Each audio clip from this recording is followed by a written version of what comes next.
விஜய் அவர்களுடைய கட்சியை பார்த்து திமுக காரவங்க ஏன் பதறுன்னு பதறிட்டு இருக்காங்க. விஜய் அவர்களுக்கு அண்ணாமலை அவர்கள் சொன்ன செய்தி என்ன? நடிகர் விஜய் அவர்கள் உட்பட அவங்க விஜய் அவர்களை வச்சு லூசுத்தனமா ஏன் சீமான் கட்சியை சேர்ந்தவங்க பேசிட்டு இருக்காங்க போன்ற பல்வேறு விஷயங்களை இந்த பதிவில் விரிவா பார்த்துடலாம்.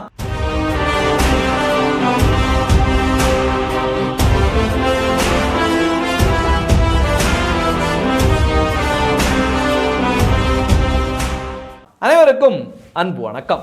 விஜய் அவர்கள் நேற்று தன்னுடைய கட்சியோட கொடியை அறிமுகப்படுத்தினாரு. கொடியை அறிமுகப்படுத்தினதிலிருந்தே தொடர்ந்து பல்வேறு சர்ச்சைகள் வெடிச்சுக்கிட்டே இருக்கு.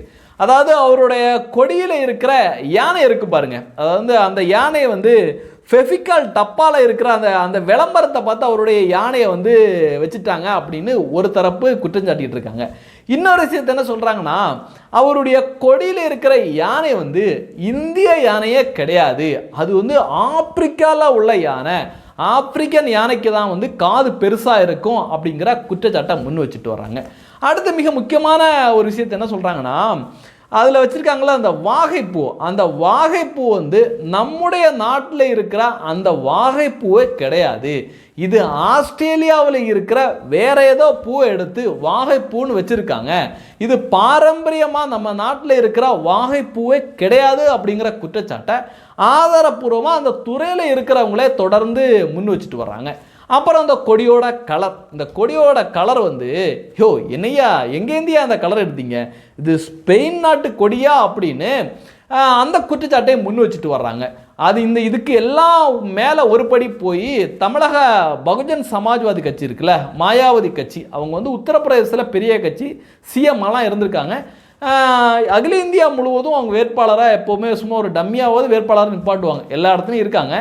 அந்த கட்சியை சேர்ந்த தமிழக தலைவர் ஒரு குற்றச்சாட்டாக முன் வச்சிருக்காரு. நீங்கள் எப்படி யானையை பயன்படுத்தலாம், எங்களுடைய கொடியில் யானை இருக்குது, எங்களுடைய சின்னமே யானை தான், நீங்கள் எப்படி யானையை நீங்கள் வைக்கலாம் அப்படின்னு அவர் இப்போ ஒரு வம்புக்கு வந்திருக்காரு. இப்படி ஒரு பரவலான விமர்சனங்கள் விஜய் அவர்களுடைய அந்த கட்சி கொடியை அறிமுகப்படுத்தினிலிருந்து வந்துட்டு இருக்கு. இந்த விஜய் அவர்களுடைய கட்சியை பற்றி ஒவ்வொரு கட்சிக்கும் ஒவ்வொரு கருத்துக்கள் இருக்குது அப்படிங்கிறத காண முடிஞ்சுது. குறிப்பாக திமுக காரவங்க விஜய் அவர்களுடைய கட்சி ஆரம்பிக்க போறாருன்னு தெரிஞ்ச உடனே பயங்கரமாக பதற தொடங்கிட்டாங்க. அவங்களுடைய பதறலுக்கு மிகப்பெரிய காரணமே அவருடைய பேரும் அவர் சார்ந்த மதமும் தான்.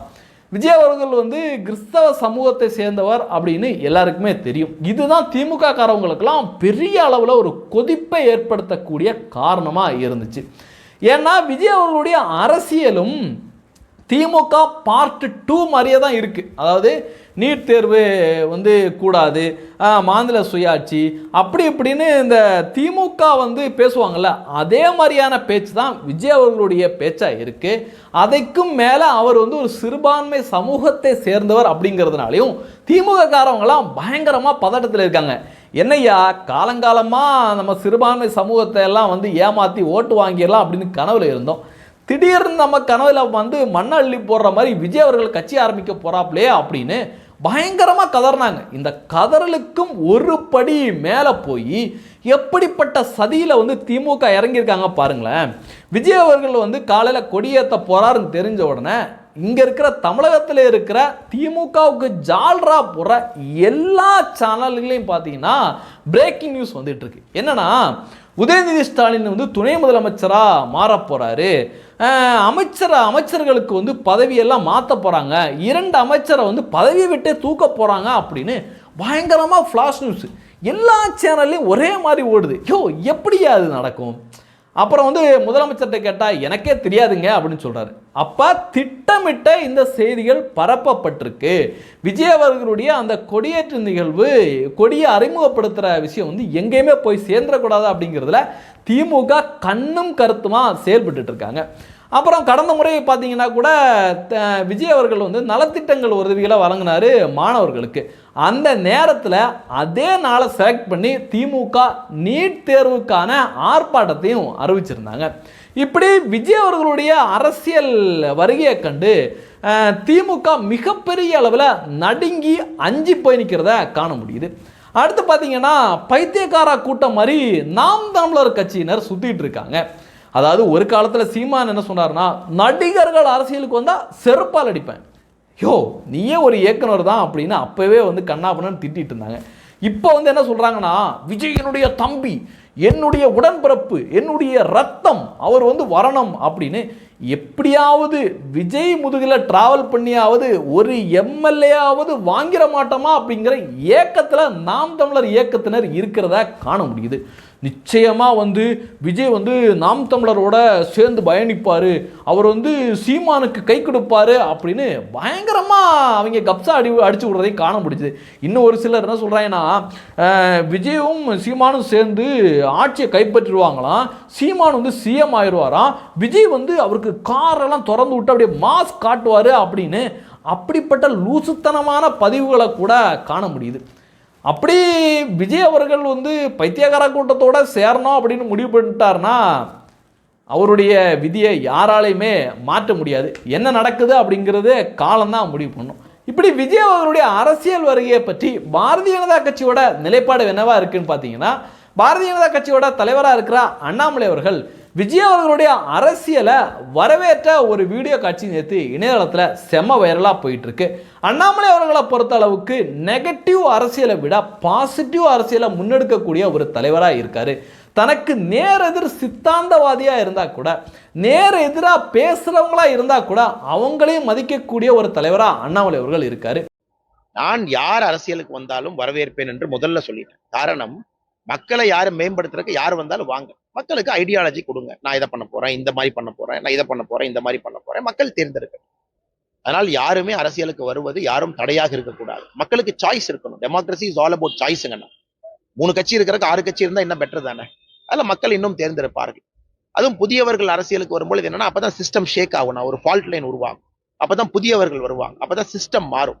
ஏன்னா பழையவர்களே திரும்ப திரும்ப 30 வருஷம் 40 வருஷம் 70 வருஷம்னா ஸ்டேல் ஆயிரும். அதனாலதான் சொல்லுவாங்க, நீரோடை போல் இல்லாம நீரோடை மாதிரி ஓடிக்கிட்டே இருக்கணும்.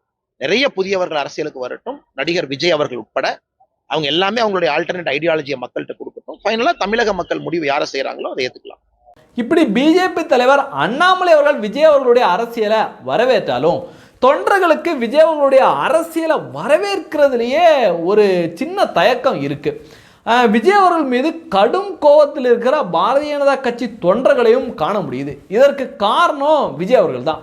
விஜய் அவர்கள் பொய்யான ஒரு கான்செப்டை முன் வச்சு, பொய்யான ஒரு காரணத்தை, ஒரு தகவலை முன் வச்சு ஜிஎஸ்டியை பற்றி அவதூற பரப்புறது, நீட்டை பற்றி அவதூற பரப்புறதுன்னு விஜய் அவர்களுடைய அரசியல் திமுகவோட அரசியலோட ஒத்து போகிறதுனாலையும் அதே சாயலில் இருக்கிறதுனாலையும் பிஜேபி தொண்டர்களால் இன்னும் விஜய் அவர்களை ஏற்றுக்கவே முடியலை.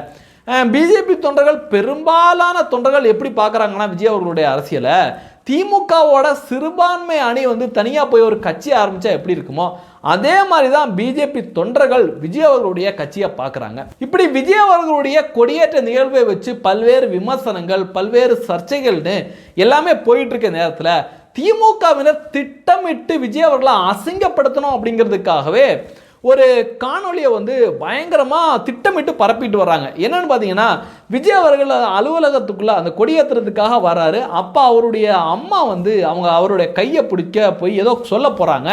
அப்போ விஜய் வந்து அதை கண்டுக்காமல் போகிறாரு, அவங்க அம்மாவை மதிக்காமல் போகிறாரு அப்படிங்கிற ஒரு கிளிப்பை மட்டும் தனியாக கட் பண்ணி அந்த ஒரு செக்மெண்ட்டை மட்டும் எடுத்து போட்டு, பார்த்தீங்களா விஜய் அவர்கள் அவங்க அம்மாவே மதிக்கலை, இவரெல்லாம் கட்சி ஆரம்பித்து என்னப்பா பண்ண போகிறாரு அப்படிங்கிற ஒரு கட்டுக்கதையை அடிச்சு விடுறாங்க. அதுக்கு விஜய் ரசிகர்கள் இன்னைக்கு பதிலடி கொடுத்துட்டு வர்றாங்க.